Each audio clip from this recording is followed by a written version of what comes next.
Hi guys! Welcome back to my channel. So kung bago ka pala sa aking channel, please don't forget to subscribe down below and click the notification button para lahat ng mga videos ko ay updated kayo. So for today's video guys ay, nakita niyo naman sa title, 10 things I love inside my house. Yan. So ipapakita ko sa inyo kung ano nga ba yung mga favorite kong gamit at very useful dito sa loob ng aking bahay.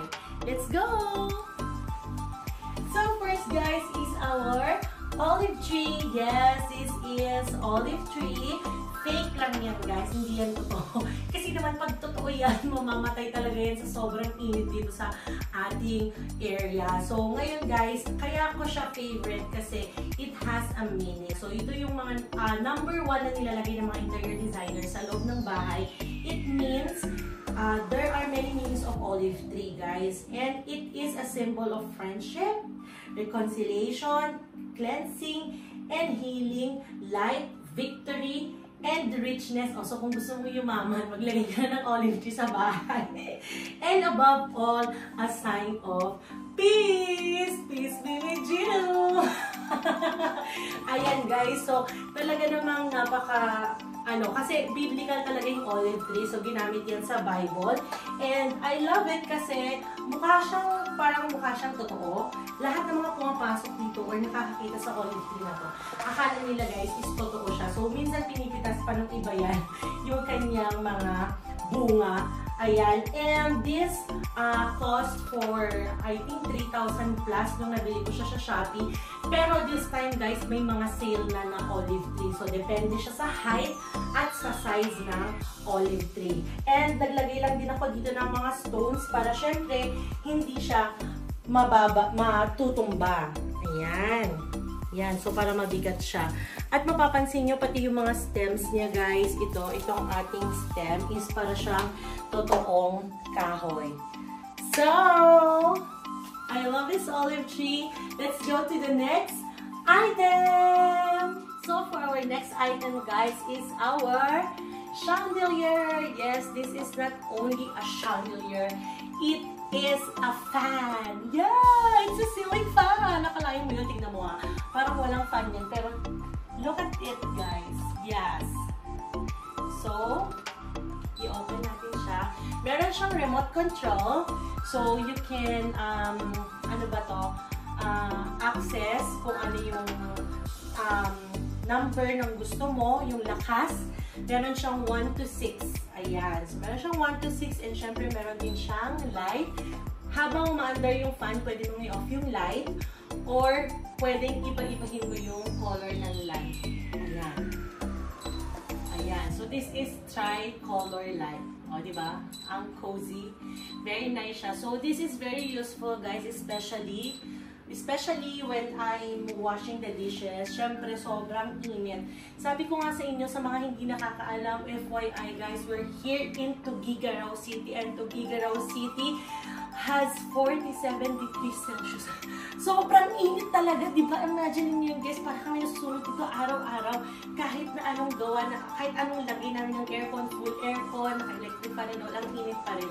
So, hindi nakakaya ng aircon natin dito. Kaya, meron akong ceiling fan dito. This is very useful when I'm doing things here in the kitchen. Ayan! Kaya ko siya favorite. Kaya add to cart na kayo, mga sis! Item number 3, guys, is this. Ano nga ba? Itong ating marble tint. So, mapapansin nyo, it's a tint kasi pure glass ito. Ito talagang design na to. Pinasadya ko siya. Actually, ang tanong nung pinagpagawa namin, bakit daw pure glass ang nilalagay ko sa door ng CR? Diba guys, mapapatanong kayo. Minsan, diba, makakakita kayo ang pag-door ng CR talagang super close. Kasi syempre, pwedeng makita yung tao sa loob kapag pure glass to. Pero, that's my idea na pwede ko siyang lagyan ng different kinds of tint. Kapag, example, nagsawa na ako sa tint na to, pwede ko lang siyang palitan kaagad ng ibang design. So, diba? Interior designer yan. Big brain, diba? So, ayan guys, this is from Shopee and very mura lang naman siya. Hindi naman siya ganun ka-expensive. I think this cost for like 400 pesos sa buong area na to or 500 pesos. Ayan. So, may mga tira pa ako niyan. And mapapansin nyo guys, eto.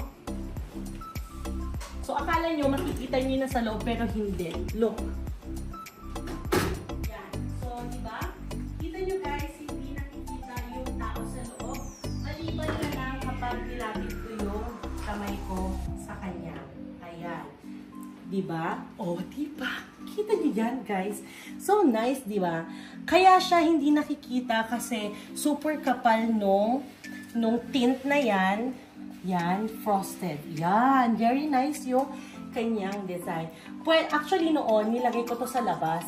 Pero mas better pala pag nakalagay siya sa loob. So, nilipat ko siya sa loob. Yun ang magaganda sa tint, guys. Pwede nyo siyang idikit, pwede nyo siyang i-remove, tapos pwede nyo siyang ikabit ulit. Ganon. Hindi siya ganun ka-sensitive. Unlike yung mga sticker wallpaper. So, add to cart na!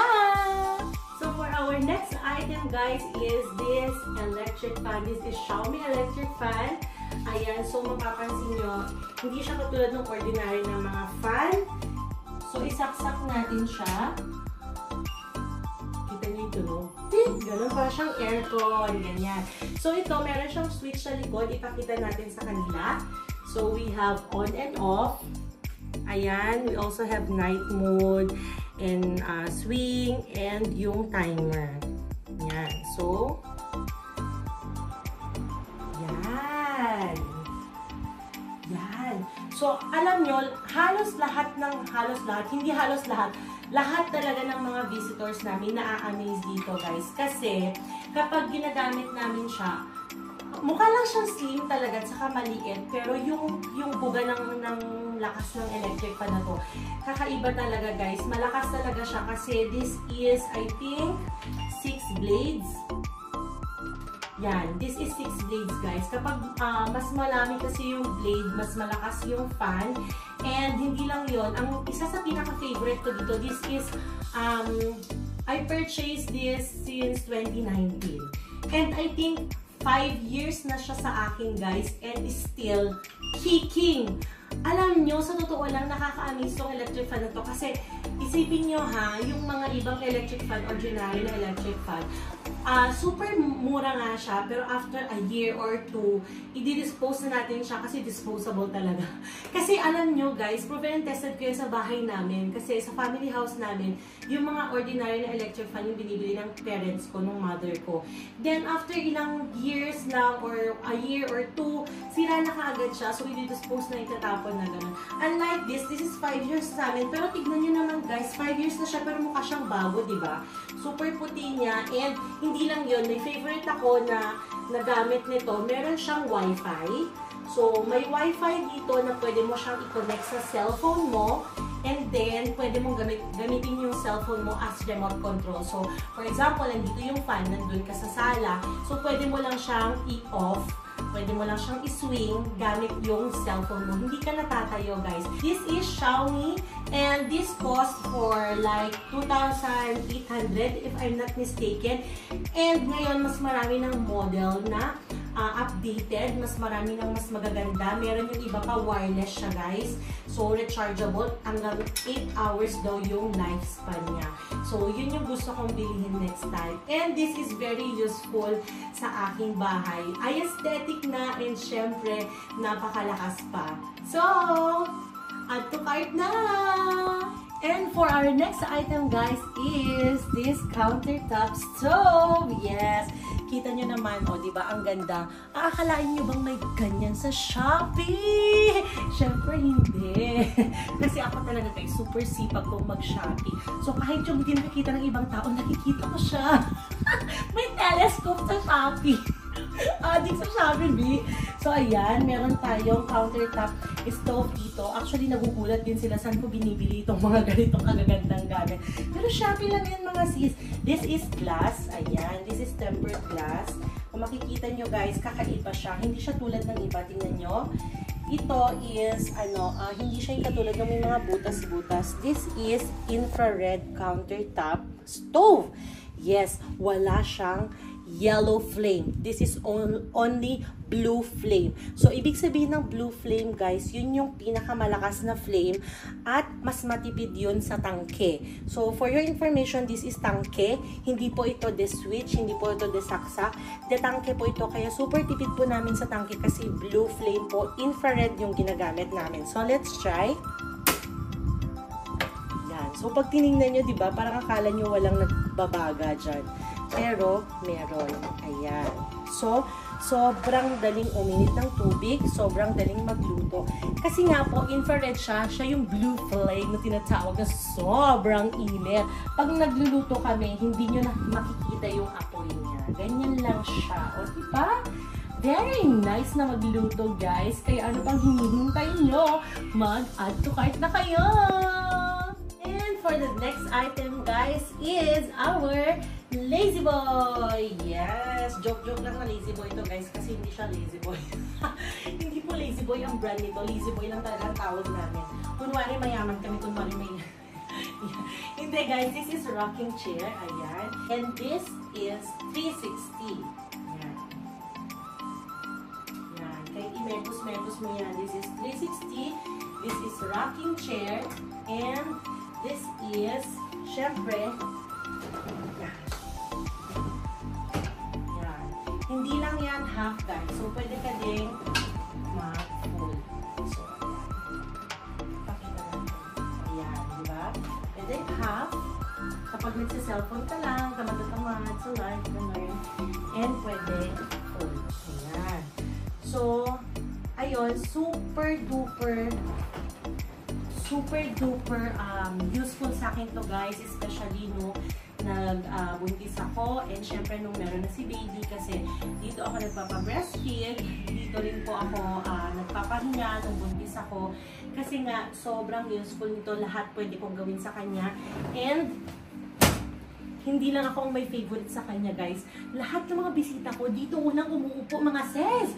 Gusto nila sila yung nag-rocking chair, gano'n. Kasi pwede mo na gawin lahat dito, unikot-ikot, gano'n, magpakahilok at lahat magagawa mo sa kanya. Di ba? Amazing, para may magic to.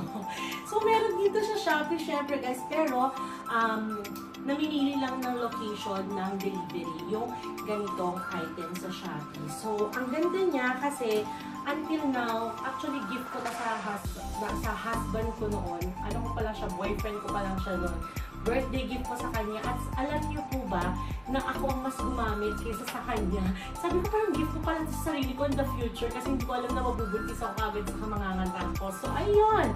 Ngayon, gamit ko na siya. And ilang years na siya sa amin, 2019 or 2018, meron na sa amin to. And ayun na nga, gamit na siya, guys. And until now, gamit na gamit din siya ni baby ko. So, dito ko siya minsan pinapatulog. So, ayun, guys, add to cart na kayo! And for the next item, guys, is obviously this Ottoman. Ayan. This is one of my favorite now. Kasi actually, bago lang to, guys. Binili ko to kasi tinanggal ko na yung playpen ni Oz dito. And I really need this kasi sobrang kalat yung mga toys niya. And now, eto na yung mga toys niya. Tada! Ayan. So, nilalagay ko lang dito yung mga favorite toys niya. Ayan. So, this is 2-seaters Ottoman. Ayan. Makikita nyo ang ganda. Sobrang elegant. And meron din siyang gold na foot. Yes. So, this is so perfect, guys, for every one of you. Lahat ng pwede itago. Sa buong bahay natin, guys, na makalat, kailangan natin siyang itago. So, add to cart nyo na ito, mga mami. For the next item, guys, is this shoe cabinet. Yes, very slim shoe cabinet. And this is also designed as marble. And kita niyo naman, guys, lahat ng sapatos ng anak ko andito sa taas. And ito sapatos ko itong mga to. Huwag natin buksan kasi magulo. Ito ang sapatos ng tatay niya. Ayan. And this one. Ayan. So, ito, guys, kasya dito ang 30 na shoes. And meron din siyang storage dito. So, pwede nyo lagyan nyo ng mga keys. Ayan, para hindi nakakalat yung mga susi ninyo. And kung naman maliliit pa yung mga babies nyo, pwede nyo nilagay dito yung mga shoes nila. Kasi Kasi dati nung baby pa si Oz, dito ko nilalagay sa loob yung mga shoes niya. So, ngayon na malaki na siya, hindi na kasya, kaya dito na lang sa taas. Ayan. So, this is very useful guys kasi hindi nakakalat at hindi nangangamoy yung ating mga sapatos sa loob ng bahay. Para naman pag may bisita tayo ay hindi nakakahiya, di ba? Kaya, mag-add to cart na kayo mga mommies! Next item guys is, syempre pupunta naman tayo sa laundry area! Tada! So, ano nga bang pinaflex ko dito? Syempre, itong ating sampayan. This is very useful, especially kung ang laundry area nyo, napakaliit lang. So, may extender siya. Pwede nyo isampay dito yung mga gamit ninyo, yung mga sinampay nyo. Ayan. And, syempre, kung wala kang isasampay, pwede mo din siyang i-fold. Ayan. So, this is very useful kasi maliit lang tong laundry area namin. And, makakapag-sampay kayo ng marami. Ayan. Pwede rin siyang pag-iwalay-iwalayin dito. Ayan. O, diba? Para organize ang inyong sinampay. Yes. Pwede siyang i-close lahat pero may mga nakahanger na kasi. May mga nakalagay na hanger kaya hindi natin siya pwedeng i-close. So, i-add to cart na to guys dahil very useful ito sa mga mommies na mahilig maglaba at maliit ang inyong laundry area. Add to cart na! And for the last item guys is our Joyami Wet and Dry Vacuum Cleaner. Yes! So guys, kung gusto nyo makita yung full features niya, meron na po akong plinag niyan. Joyami unboxing. Ayan. So ngayon, ipapakita ko pa rin sa inyo since hindi nyo siya nakita sa aking vlog. So, magbabasa tayo ng maduming water. So, may soy ito.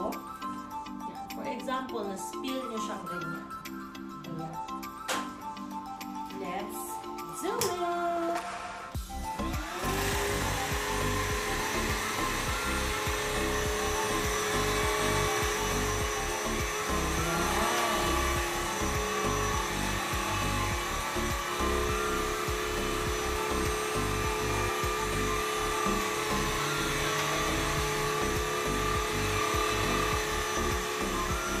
So, o diba, super easy guys maging tagalinis ng bahay. Maging tagalinis ng bahay. Maging maid. Super easy guys na ang mag-mop sa loob ng bahay, mag-vacuum sa loob ng bahay. Dahil dito sa ating Joyami Wet and Dry Vacuum Cleaner, sobrang napapadali ang trabaho natin sa loob ng bahay. Hindi na tayo magpipiga ng basahan para mop sa floor. Ito na lahat ang gagawa. And syempre, meron din siya self-cleaning. So, maglilinis mag-isa yung brush. So, kung gusto nyo panood yung buong features nito, panoorin nyo na sa aking vlog, guys. Sobrang useful nito. Lahat kayo siguradong mapapa-wow sa sobrang bilis na magagawa nyong paglilinis sa loob ng bahay. So, add to cart na kayo!